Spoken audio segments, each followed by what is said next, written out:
स्वागत है आप सभी का 6 बजने वाले और 6 बजे की बड़ी खबरों के साथ मैं हूं प्रीति बिष्ट। और सबसे पहले शुरुआत एक बड़ी खबर से ही करेंगे। अयोध्या में राम मंदिर के शिलान्यास की तैयारियां तेज हो गई है। तैयारियों का जायजा लेने के लिए खुद मुख्यमंत्री योगी आदित्यनाथ 18 जून को अयोध्या जा सकते हैं और अयोध्या दौरे के बीच मुख्यमंत्री भूमि पूजन की तैयारियों का जायजा लेंगे। तो मुख्यमंत्री के दफ्तर ने ट्वीट कर इसकी जानकारी दी है। और इसी बीच समाचार ये भी है कि 1 जुलाई को राम मंदिर का शिलान्यास हो सकता है। तो बहुत बड़ी खबर है। अदालत से फैसला आने के बाद जो भी अब तक की कार्रवाई हुई है और हर कोई ये इंतजार कर रहा था कि पहला पत्थर कब राम मंदिर के निर्माण का रखा जाएगा। तो उसी से जुड़ी ये बड़ी खबर है। तो 1 जुलाई को राम मंदिर का शिलान्यास हो सकता है और प्रधानमंत्री नरेंद्र मोदी दिल्ली से ही वीडियो कॉन्फ्रेंसिंग के जरिए राम मंदिर का शिलान्यास कर सकते हैं। दरअसल प्रधानमंत्री को दिल्ली में निमंत्रण देने के बाद अयोध्या लौटे हैं श्री राम जन्मभूमि तीर्थ ट्रस्ट क्षेत्र के महासचिव चंपत राय और ट्रस्ट के सदस्य अनिल मिश्र। तो भूमि पूजन की तैयारियां उन्होंने शुरू करवा दी हैं। राम जन्मभूमि और आसपास के इलाके का समतलीकरण का काम पूरा हो चुका है, यानी कि जिस इलाके में भव्य मंदिर बनना है तो उस इलाके को पूरी तरह से समतल कर दिया गया है। और फिलहाल परिसर में रसोई और राम कथा संग्रहालय क्षेत्र के समतलीकरण का काम कराया जा रहा है। तो अब जल्द ही राम मंदिर के निर्माण का कार्य शुरू होगा। उसको लेकर तैयारियां कैसी हैं? 18 जून को खुद मुख्यमंत्री योगी आदित्यनाथ अयोध्या जाएंगे और फिर राम मंदिर निर्माण कार्य की तैयारियों का जायजा लेंगे। इससे पहले जब रामलला को टेंट से एक अस्थायी मंदिर में शिफ्ट किया गया था तब की तस्वीरें भी आप देख रहे हैं। उस वक्त खुद मुख्यमंत्री योगी आदित्यनाथ पहुंचे थे यहां पर और उसके बाद एक अस्थायी मंदिर में रामलला को शिफ्ट किया गया था, क्योंकि अब राम मंदिर निर्माण कार्य शुरू होगा और उसके बाद रामलला अपने भव्य मंदिर में विराजमान हो जाएंगे। तो अब तैयारियां तेजी से हो रही हैं और इन्हीं तैयारियों का जायजा लेने के लिए खुद मुख्यमंत्री 18 जून को अयोध्या जा सकते हैं। अब सबकी इच्छा है कि राम मंदिर जल्दी बनना शुरू हो और निश्चित रूप से माननीय प्रधानमंत्री माननीय मुख्यमंत्री जी इस बात के लिए वचनबद्ध है कि राम मंदिर भव्य राम मंदिर जल्दी बनना शुरू होना चाहिए। ऐसी संभावना है कि 1 तारीख से पहले शायद मुख्यमंत्री और प्रधानमंत्री जो भी व्यवस्था बनेगी उस हिसाब से कुछ ना कुछ ऐसी व्यवस्था बनेगी जिससे कि राम। तो लॉकडाउन के दौरान अनलॉक 1 में नियमों का पालन करते हुए निर्माण के लिए जमीन को समतल कर दिया गया है और करा जा रहा है अभी जो काम है बाकी। और अब जबकि मुख्यमंत्री का दौरा प्रस्तावित है तो तैयारियां और तेज हो गई हैं। हमारे सहयोगी ने यहां का जायजा लिया है किस तरह की तैयारियां की जा रही हैं। 18 जून को मुख्यमंत्री योगी आदित्यनाथ अयोध्या के दौरे पर होंगे। उम्मीद जताई जा रही है कि राम मंदिर निर्माण की आधारशिला रखने के पूर्व सीएम योगी अयोध्या में तैयारियों का जायजा लेंगे। राम जन्मभूमि तीर्थ क्षेत्र ने 1 जुलाई को प्रधानमंत्री को आमंत्रित किया है कि वो अयोध्या में आकर राम मंदिर निर्माण की आधारशिला रखें, लेकिन कोरोना काल के चलते हुए उम्मीद जताई जा रही है कि 1 जुलाई को प्रधानमंत्री नरेंद्र मोदी वीडियो कॉन्फ्रेंसिंग के थ्रू ही आधारशिला रख सकते हैं। 18 जून को सीएम योगी अयोध्या में होंगे। इसके लिए मुख्यमंत्री कार्यालय ने भी ट्वीट कर जानकारी दी है कि वे राम मंदिर निर्माण की आधारशिला रखने की पूर्व तैयारियों का जायजा लेंगे। केवी शुक्ला, न्यूज़ 18 अयोध्या। तो एक बहुत लंबी अदालती लड़ाई लड़ी गई है जिसके बाद मंदिर निर्माण कार्य अब शुरू होगा। अगर लॉकडाउन नहीं होता, कोरोना काल नहीं होता तो हर एक आयोजन अपने आप में बहुत भव्य होता। फिलहाल अब वर्चुअली ही यहाँ ये सब कार्य किए जा रहे हैं। महंत कमल नयन दास के मुताबिक मंदिर निर्माण के लिए सभी तैयारियां पूरी कर ली गई हैं और अब इंतजार है तो सिर्फ शिलान्यास का। मंत्री जी के पास तो हम कुछ और कार्य के लिए गए थे। विधायक जी ने अपने पुस्तक का पत्रिका का विमोचन करवाया मुख्यमंत्री जी से। कुछ व्यक्तिगत बातें थी और वो राम जन्मभूमि का मुझसे केवल इतना ही कहा था कि हम अयोध्या आने वाले हैं महाराज जी। और हमारे सहयोगी निमिष गोस्वामी जुड़े हैं सीधे अयोध्या से, जबकि अनामिका हमारे साथ जुड़ी है लखनऊ से और दिल्ली से जुड़े हैं हमारे सहयोगी अनु गुप्ता। तो अनामिका, पहले आप ही जानकारी दीजिए, क्योंकि इससे पहले जब रामलला को टेंट से अस्थायी मंदिर में शिफ्ट करना था तो उस वक्त भी था कि मुख्यमंत्री जाएंगे नहीं जाएंगे, लेकिन वो पहुंचे थे। तो फिलहाल 18 तारीख का कार्यक्रम तय है।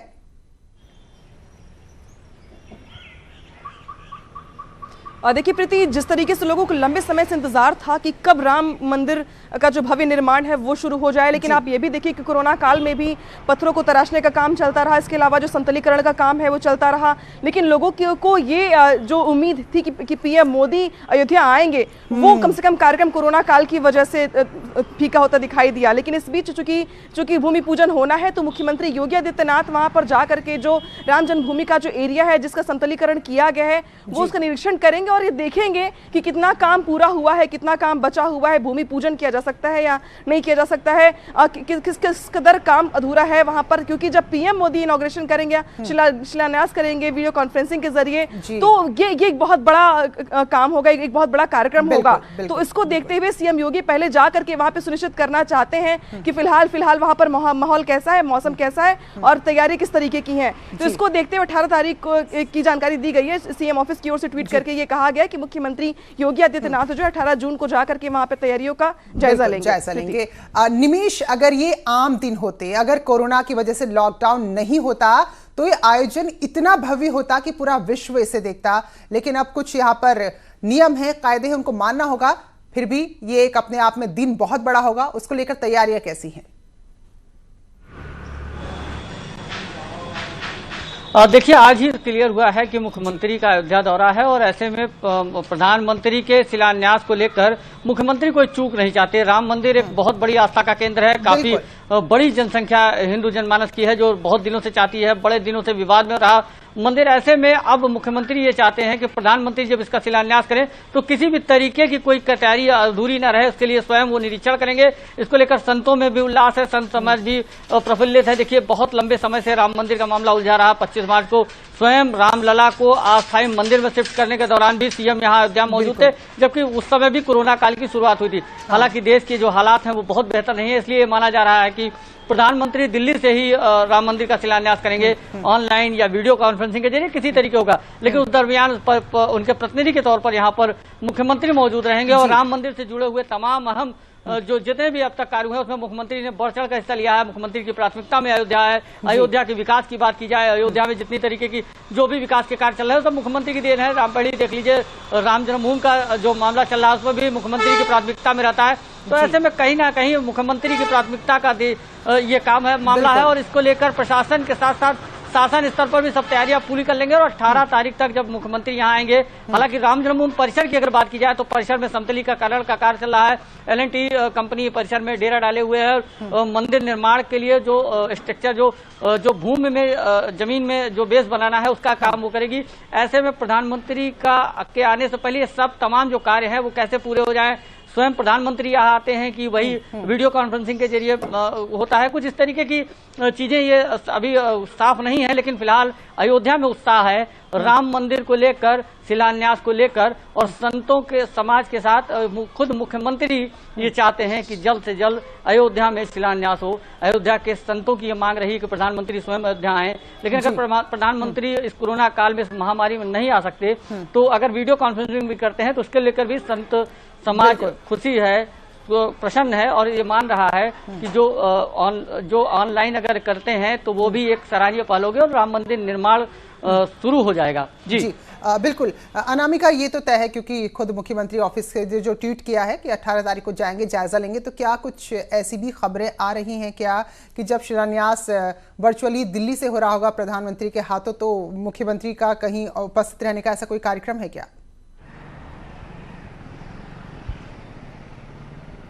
और देखिए, बहुत बड़ा एक कार्यक्रम होगा और बहुत बड़ा महत्वपूर्ण भूमिका होगी राम मंदिर के निर्माण के लिए और जिसका इंतजार लोगों को लंबे अरसे से रहा है। मुख्यमंत्री योगी आदित्यनाथ फिर चाहे वो देव दीपावली हो या अलग अलग मौके पर अयोध्या कई बार वो जाते रहे हैं। तो ऐसा बड़ा मौका जब भूमि पूजन हो रहा हो, भूमि पूजन के अलावा एक नींव रखी जा रही हो राम मंदिर को लेकर के, तो मुख्यमंत्री योगी आदित्यनाथ का वहां रहना बहुत ही ज्यादा लोगों को उल्लासित भी करेगा। और ये मुख्यमंत्री योगी आदित्यनाथ भी खुद भी ये चाहते हैं कि मंदिर के निर्माण से जो भी चीज बड़ी हो वहां पर वो उपलब्ध रहे। और इसीलिए देखिए कि मुख्यमंत्री योगी आदित्यनाथ अयोध्या की पल पल पर नजर रखते हैं, साधु संतों से टच में रहते हैं। वो राम मंदिर के मुद्दे को लेकर जितनी बार भी मीटिंग्स हुई हैं संतों के जरिए वो करते रहे हैं, अयोध्या भी जाते रहे हैं। तो पीएम मोदी अगर ऑनलाइन भी करते हैं शिलान्यास या भूमि पूजन करते हैं तो बिल्कुल भले ही आयोजन या कहें या उतनी ज्यादा तैयारियां जो भी तामझाम में ना हो, लेकिन श्रद्धा आस्था में कहीं कोई कमी नहीं होगी। बहुत लंबी लड़ाई लड़ी और उसके बाद अब राम मंदिर निर्माण की तरफ कदम बढ़ने जा रहे हैं। बहुत बहुत शुक्रिया आप दोनों का हमारे साथ जुड़ने के लिए। और जो अगली खबर है वो कोरोना से जुड़ी हुई है। प्रधानमंत्री नरेंद्र मोदी अगले 2 दिन देश के अलग अलग राज्यों के मुख्यमंत्रियों के साथ बैठक करने वाले हैं और 2 दिन की बैठक जाहिर सी बात है वीडियो कॉन्फ्रेंसिंग के जरिए ही होगी।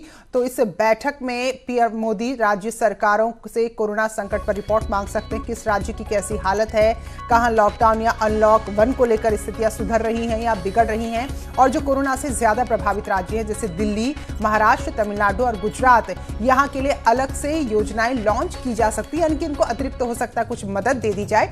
वहीं राज्य और केंद्र शासित राज्यों के प्रमुखों के साथ ये बैठक 2 दिन तक चलेगी। तो 16 जून यानी कि कल है जहां 21 राज्य और केंद्र शासित राज्यों के साथ बैठक होगी, जबकि उसके अगले दिन यानी कि 17 जून को 15 राज्य और केंद्र शासित प्रदेशों के साथ प्रधानमंत्री बैठक करेंगे।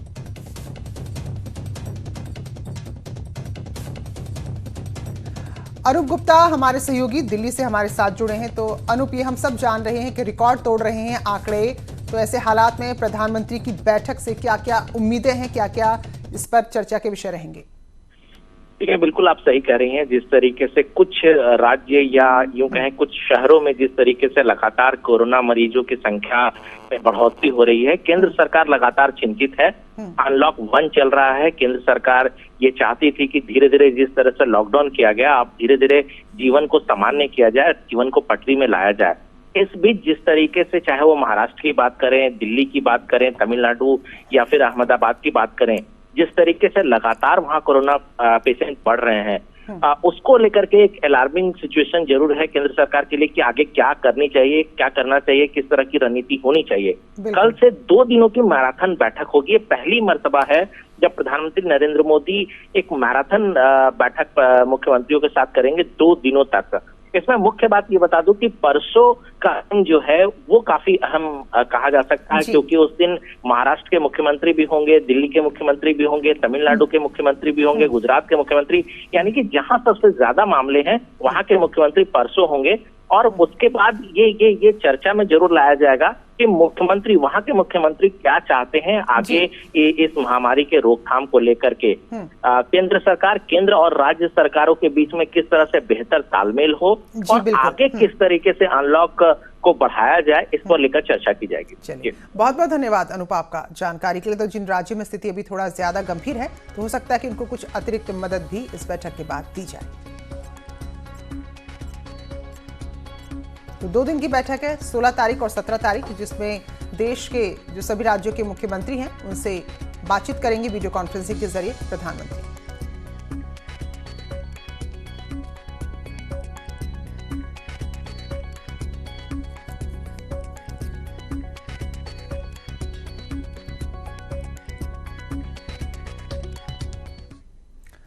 और लगातार बढ़ रहे कोरोना के आंकड़े के बीच एक थोड़ी सी राहत भरी खबर है। अब कोरोना के टेस्ट जो है वो सिर्फ 30 मिनट में पूरे किए जा सकते हैं। Indian council of medical research यानी कि ICMR ने रैपिड एंटीजन डिटेक्शन टेस्ट के लिए एडवाइजरी जारी की है। एडवाइजरी के मुताबिक अब कोरोना की जांच के लिए RT-PCR के साथ रैपिड एंटीजन डिटेक्शन टेस्ट की सलाह दी गई है। ICMR के मुताबिक रैपिड एंटीजन डिटेक्शन टेस्ट से जिसकी रिपोर्ट पॉजिटिव आएगी उन्हें कोरोना पॉजिटिव ही माना जाएगा और उनके RT-PCR टेस्ट की जरूरत नहीं होगी।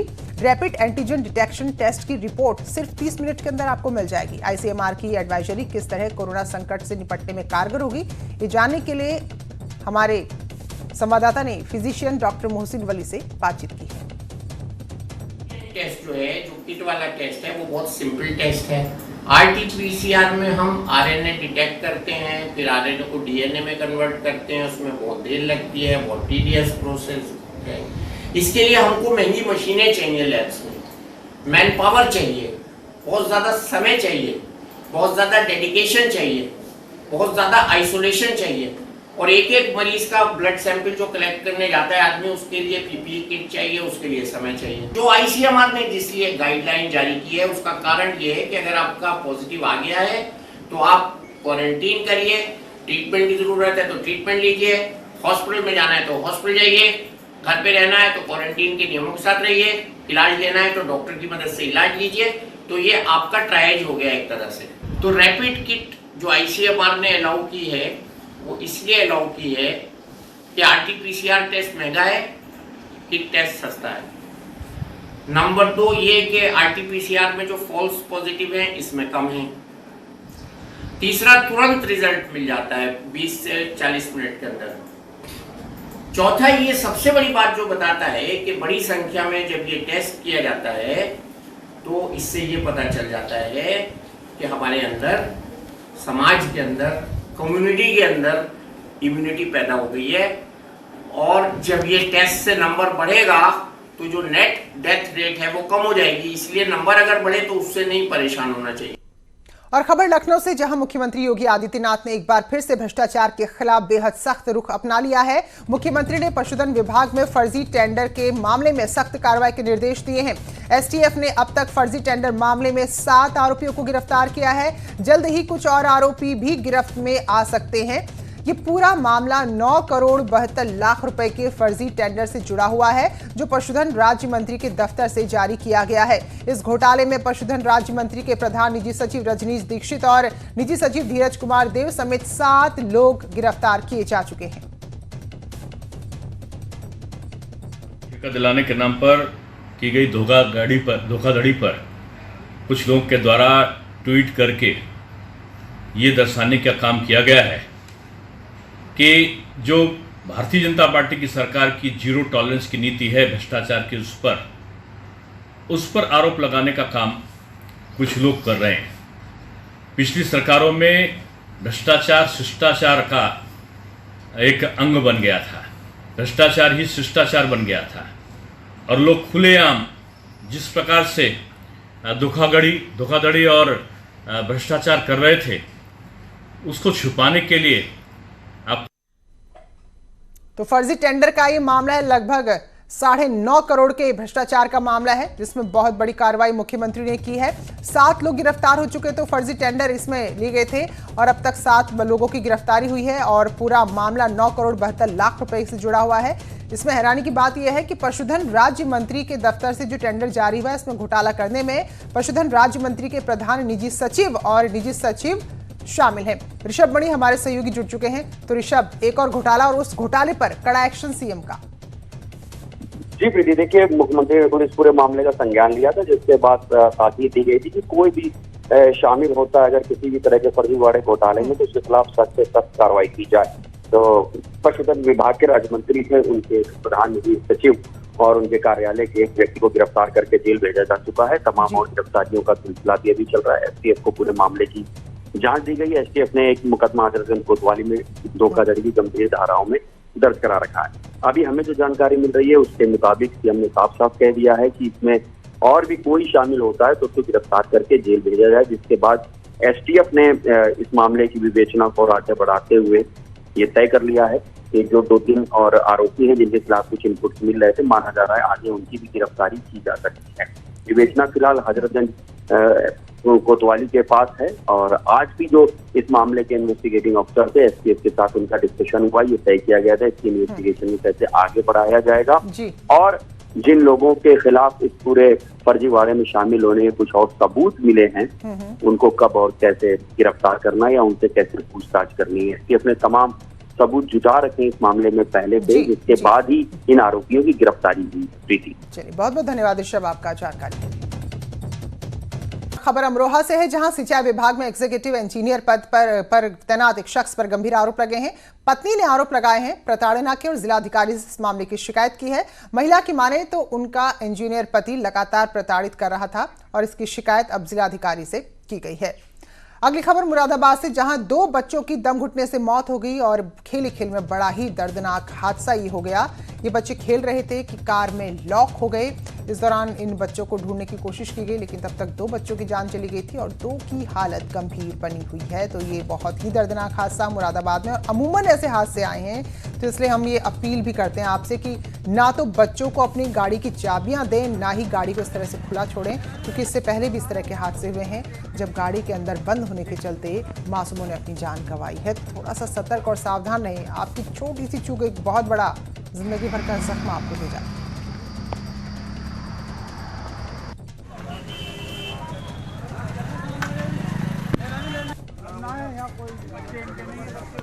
तो 2 बच्चे जो अभी गंभीर स्थिति में है उनको अस्पताल में भर्ती कराया गया है। तो एक 4 बच्चे थे जो खेल रहे थे और खेल ही खेल में गाड़ी के अंदर बंद हो गए, तो शायद फिर अपने आप को अनलॉक नहीं कर पाए और आवाज़ भी गाड़ी पूरी तरह से लॉक थी तो लोगों तक नहीं पहुंची, जिससे 2 बच्चों की बहुत ही दर्दनाक मौत हुई है। और जब अपनी गलती से बच्चों की ज़िंदगी पर कोई कष्ट आए तो फिर आप समझ सकते हैं उस परिवार का क्या हाल होगा। तो अब 2 बच्चों का इलाज चल रहा है, जबकि 2 बच्चों की जान इससे लापरवाही कहें या हादसा कहें उसमें जा चुकी है। तो खेलने के दौरान गाड़ी में बंद हो गए थे। फरीद शम से हमारे संवाददाता हमारे साथ जुड़े। फरीद, बताइए ज़रा, ये बड़ी लापरवाही परिजनों की जो बच्चों पर भारी पड़ गई, क्या उम्र इन बच्चों की थी और कैसे ये पूरा हादसा हो गया? जी हाँ प्रीति, आज सुबह की घटना है। गांव में घर के बाहर एक गाड़ी खड़ी थी। सुबह बच्चे खेल में बाहर निकले और खेलते खेलते कार के अंदर चले गए। उसके बाद उस कार में वो लॉक हो गया और किसी को पता नहीं चला कि आखिर 4 बच्चे एकदम खेलते खेलते कहाँ गायब हो गए। किसी ने ध्यान नहीं दिया। काफी देर बाद जब खाने के वक्त उनकी धूल मची परिवार में, तब वो बच्चे पता चला कार में बेहोशी की हालत में थे। शोर मचा, फिर जैसे तैसे कार खोलकर उन्हें बाहर निकाला। तब तक 2 बच्चों की मौत हो चुकी थी, 2 गंभीर हालत में थे जिन्हें अस्पताल में भर्ती कराया गया। और बहुत बड़ी घटना थी। परिजनों की लापरवाही की जिम्मेदार इसको लोग मान रहे हैं आसपास के, कि ये कार काफी दिन से यहाँ खड़ी थी, जो सही भी नहीं थी, खराब कार थी, उसमें यह हादसा हुआ है। चलिए, बहुत बहुत शुक्रिया आपका। तो ये बड़ी लापरवाही और वाकई में बहुत बड़ी कीमत परिजन अब इस लापरवाही की चुका रहे हैं। 2 बच्चों की जान चली गई है, जबकि 2 इस वक्त अस्पताल में भर्ती हैं।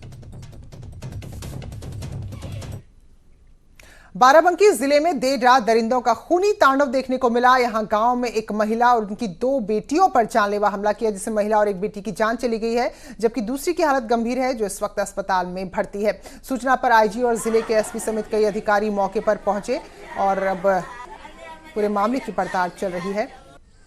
तो फिलहाल शक यही है कि रेप के बाद हत्या की गई है।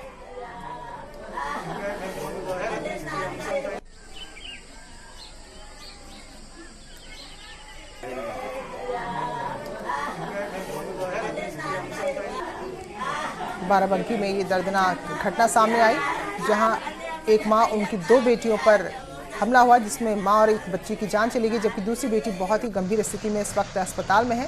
तो जिन हालातों में ये घटना हुई है और जो शव मिले हैं, उसको देखकर कहीं ना कहीं ये आशंका है कि रेप के बाद ही इस बर्बर घटना को अंजाम दिया गया है।